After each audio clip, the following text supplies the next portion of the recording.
Today we'll be talking about defining words. There are many different ways to define words.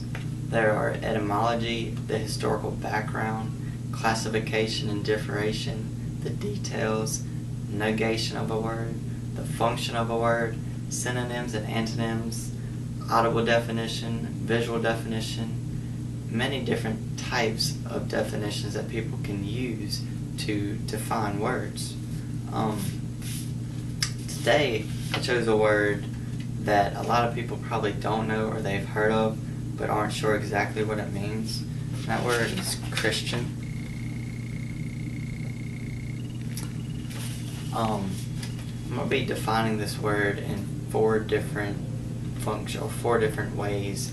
That is etymology, the historical background, the negation of the word, and the function of the word.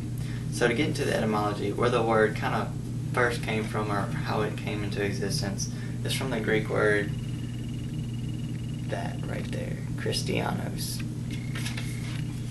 So we only see the word Christian in the Bible 3 times, which is kind of strange when the whole Bible is about Christ to only see the word Christian 3 times. But the very first time we see it is in Acts 26:11, where it says, in Antioch the believers were first called Christians. And I looked at the blueletterbible.org, and what it defines a Christian as is a follower of Christ. So to understand a Christian a little more, let's go into the historical background of why these believers were called Christians.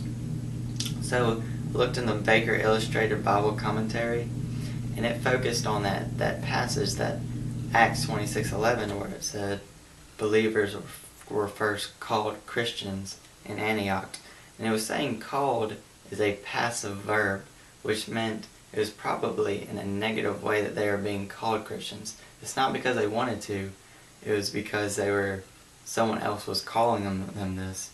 And it makes sense when they said in Antioch it was believers were first called Christians, because Antioch was the 3rd largest city. So a lot of people lived here, a lot of Gentiles. And Gentiles are anybody who is not a Jew. And that's what a Gentile was. And all these Gentiles were getting saved. And these Jews had to come up with some kind of name for them that were not just Gentiles. Because they weren't Gentiles anymore because they were getting saved. So they kept just calling them those Christ followers or those Christians. And at first, the Gentiles did not like it. They thought of it as a negative way. But after a while, they were honored by it to be identified by Christ, and now it's still honored today. So that's how the word Christian came about. Now, to better define Christian, one would argue that you can't just define Christian with the word Christ, because it's almost the same word. So to better understand the word Christian, we got to know what Christ means. And in the strongest NIV exhaustive concordance, what it defines Christ as the Messiah, Jesus. He came in liberty of sin and peace with God, and will come again to bring things under His control. So that's what Christians follow, is this Messiah, this Savior that's coming again, and He's free of sin and He's with peace with God. So that's what a Christian really follows.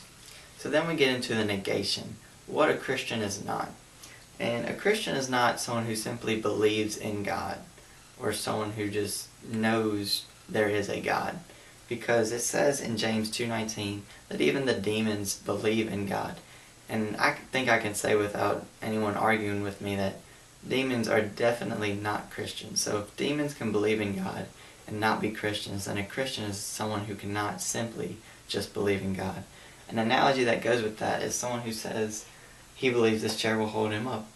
But a Christian would be like, I believe this chair would hold me up, and would actually put his trust and faith and sit in the chair to let his weight be held up by the chair.